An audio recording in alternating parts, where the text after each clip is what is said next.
आसाम के नाज़रीन, मैं हूं लंदन से अमजद चौधरी, आप देख रहे हैं किस टीवी। नाज़रीन, 3-4 अहम खबरें हैं। सबसे पहले हम तलाल चौधरी साहब की बात करते हैं। जी, तलाल चौधरी साहब ने उनको एक बहुत बड़ा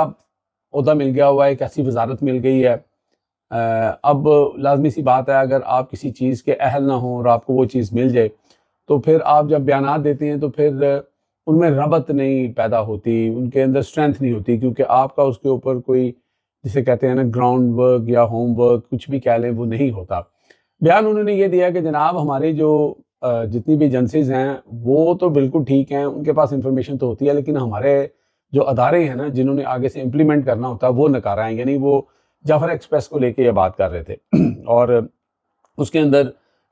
उन्होंने जो ये बात कही, और उसके साथ साथ उन्होंने इमरान खान के हवाले से बात की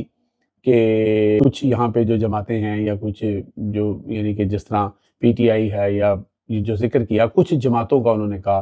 कि उन्होंने जो है इस कॉन्फ्रेंस के अंदर शिरकत ना करके ये साबित किया है कि उनका सॉफ्ट कॉर्नर जो है वो दहशत गर्दों की तरफ है, या उनके जो भी एक्शंस हैं उनकी तरफ है। तो बज़ाहिर उन्होंने इमरान खान को टारगेट करना था, पीटीआई को करना था, और एक वो फ़र्द वाहद की बात मानकर ऐसा कर रहे हैं, और उन्होंने एक शख्स को जो है वो रियासत से और मुल्क से ऊपर रख लिया है। तो बात ये है कि उसमें तो नवाज शरीफ साहब भी नहीं आए, तो फिर आप क्या, या नवाज शरीफ साहब को भी कह रहे हैं कि एक जमात, वो भी एक जमात के हेड हैं, और उसमें आसफ अली जरदारी भी नहीं आए, और उसमें मोहसिन नकवी भी नहीं आए, तो इमरान खान तो था ही जेल में। तो फिर या तो आप खुल के सबके नाम लेके बताते कि ऐसा क्या है। अलबत्ता उन्होंने जो बात की है अदारों को लेकर के, जी अदारे हमारे जो हैं वो इस काबिल नहीं है कि अगर उनको इन्फॉर्मेशन मिलती भी है तो वो उस पर बर वक्त कार्रवाई कर सकें या इस दहशत गर्दी को रोक सकें। तो भाई, ये अदारे बनाए किसने? ये क्या अदारे जो हैं ये किसने बनाने थे? इस मुल्क के अंदर इमरान खान के जो 2.5 से 3 साल हैं, उनको अगर निकालते हैं आप, तो बाकी हुकूमत यहाँ पे की किसने है?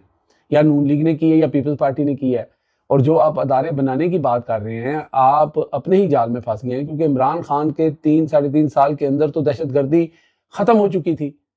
वहाँ पर तो उस वक़्त तो बड़ा ज़बरदस्त अदारे काम कर रहे थे, दहशत गर्दी भी कंट्रोल में थी। तो फिर ये तो सीधा-सीधा आपने जो है, या तो आप फ़ौज को कह रहे हैं, या आप बाकी जितनी भी एजेंसीज़ हैं जो जिन्होंने टेररिज्म रोकना होता है, जिन्होंने मुकाबला करना होता है, साथ आप नवाज शरीफ को भी कह रहे हैं, साथ आप पीपल्स पार्टी को भी कह रहे हैं।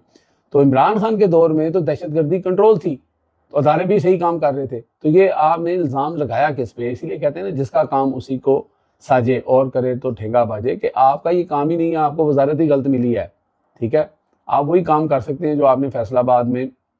तंजीम साजी वगैरह का जो काम आपके ज़िम्मे था ना, आप उसी तरह के काम में जो है वो ठीक रहते हैं। दूसरी तरफ जुनैद अकबर साहब से भी ये सवाल किया गया कि जनाब वाला, कि आपने एक फ़र्द को जो है, इमरान खान को, वो पूरी रियासत पूरे पाकिस्तान से ऊपर कर दिया, और आपने उसके कहने के ऊपर पाकिस्तान की इतनी अहम एक मीटिंग के अंदर शिरकत नहीं की। तो उसके ऊपर जुनैद अकबर साहब ने बड़ा ज़बरदस्त सवाल दिया। उसने कहा, भाई बात सुने, वो जो शख्स जेल में है वो भी दहशतगर्द है, मैं भी दहशतगर्द हूँ, मेरी जमात के 80% लोग जिनके ऊपर मुकदमात हुए हैं, सबके ऊपर दहशतगर्दी के पर्चे दर्ज हुए हुए हैं। तो हम तो पहले से ही दहशतगर्द हैं, हम दहशतगर्दों को वहाँ पे बुला के आपने कौन सी दहशतगर्दी ख़त्म करवानी थी? ठीक है। तो उन्होंने कहा कि वो जो एक शख्स जिसकी आप बात कर रहे हैं, कि एक शख्स की खातर, वही शख्स है जो वैल्यूएबल है, वही शख्स है जो इस वक्त पाकिस्तान को इन सारी चीज़ों से निकाल सकता है। और यही बात अल्लामा नासिर जो हैं उन्होंने भी की है कि बस कर दो यार, उसको ले आओ। वही शख्स है इमरान खान जो इस मुल्क को दोबारा सही डगर पे ला सकता है। आप उससे खौफ ना करो, आप उसके खौफ में मुब्तला होकर उससे डर के ये सारे काम कर रहे हो। वो किसी को कुछ नहीं कहेगा, लेकिन इस वक्त मुल्क को बचाना बड़ा ज़रूरी है, और वो सिर्फ इमरान खान कर सकता है। ये अल्लामा नासिर साहब ने जो है ना बयान दिया। इसी तरह का बयान जो है वो फवाद चौधरी ने भी दिया है। दूसरी तरफ जनाब सऊदी अरेबिया से भी कुछ खबरें हैं कि नवाज शरीफ साहब तो जा नहीं सके, सुना है कि जा रहे हैं, लेकिन वैसे वो उनके बारे में कुछ खबरें आई थी कि जहाज़ का सफ़र करने से मना किया है, इधर जाने से मना किया है, मीटिंग करने से मना किया है। वो लाहौर में मीटिंगें भी कर रहे हैं, अपनी पार्टी के लोगों से मिल भी रहे हैं, और सुना तो यही है कि आखिरी जो अशरा है उसमें वो जाना चाहते हैं सऊदी अरेबिया। तो देखते हैं कि वो जाते हैं कि नहीं जाते हैं। अलबत्ता सऊदी अरेबिया में जो मुलाकात हुई है MBS کے ساتھ، اس میں شہباز شریف صاحب اور چیف آف آرمی اسٹاف تو نظر آ رہے ہیں، لیکن مریم اس میں سے اسکیپ تھی، وہ نظر نہیں آ رہی ہیں۔ اب یہ محض اتفاق ہے یا پھر ان کو سائیڈ لائن کیا گیا ہے، اس کے اوپر کوئی حتمی رائے جو ہے وہ نہیں بنائی جا سکتی۔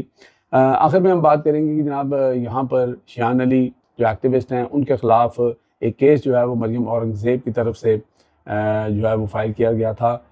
ہتک عزت کا۔ اس کے اوپر ایک بہت ہی مکمل آرٹیکل لکھا ہے یہاں لوکل جرنلسٹ ہیں UK کے چودھری تبریز اورا، انہوں نے بڑی زبردست ڈیٹیل اور اس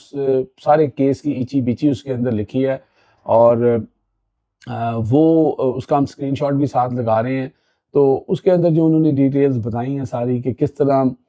مریم اورنگزیب نے شیان علی کے خلاف ہتک عزت کا جو ہے وہ دعویٰ کیا کہ جی ان کی عزت کو، ان کی شہرت کو اور ان کے ہر چیز کو جو ہے بڑا نقصان پہنچا، ڈیمیج ہوا ہے، تو ان کے ساتھ جو ہے اس طرح کی نعرے بازی کی گئی ہے، ان کے بارے میں اس طرح کی پوسٹ لگائی گئی۔ اچھا، وہ شیان جو ہے وہ ان چیزوں سے انکاری ہیں۔ میں نے پہلے بھی کل بھی نیوز میں بتایا تھا کہ یہ معاملہ بہت دیر سے چلتا آ رہا تھا اور معافی تلافی کی بات ہو رہی تھی، کسی نہ کسی طریقے سے شیان علی کو جو ہے وہ کنٹرول کرنے کی کوشش کی جا رہی تھی، اور اس کے پیچھے شریف فیملی لازمن تھی کہ کہیں نہ کہیں اس کو کنٹرول کرو تاکہ یہ ایمن فیلڈ آنا بند کرے، ہمارے خلاف نعرے لگانا بند کرے، یہ ساری چیزیں۔ تو اس میں تو وہ کامیاب نہیں ہوئے، اور شیان علی نے وہ معافی تلافی والا پروگرام جو ہے وہ ویسے ہی انہوں نے ٹھکرا دیا، اور انہوں نے کہا کہ جو ہوئے گا دیکھا جائے گا، کورٹ میں ہی فیصلہ ہوگا۔ تو اس کا فیصلہ جو ہے جی وہ آ رہا ہے 31 مارچ کو، اس کا کورٹ کیس جو ہے وہ بھی اس کے اندر سارا لکھا گیا ہے کہ یہ والا کورٹ کیس ہے، کیونکہ یہ اب جو ہائی کورٹ کا بورڈ ہوتا ہے اس کے اوپر یہ کورٹ کیس لگا ہوا ہے، اور وہاں پہ ساری ڈیٹیلز موجود ہے، اور وہاں سے آپ ساری ڈیٹیل لے سکتے ہیں۔ بہرحال ایک دفعہ پھر میچ جو ہے وہ شیان علی اور مریم اورنگزیب کا نام تو بیچ میں ہے، لیکن اصل میں اس کے پیچھے جو ہے وہ شریف فیملی کا ہی دین ہے، کیونکہ وہ کہیں نہ کہیں جو ہے وہ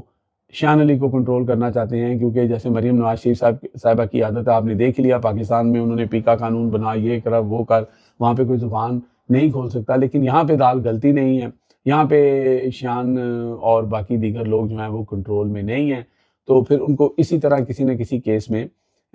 کرنا تھا۔ لیکن شیان علی بھی جو ہے وہ بڑے ڈٹرمن ہیں، اور پیسہ کا تو بہت نقصان اور بہت بڑا جرمانہ ان کو ہو سکتا ہے اس کیس کے ہارنے کی صورت میں، لیکن ان کے ارادے بڑے بلند ہیں، اور وہ کہتے ہیں کہ نہیں،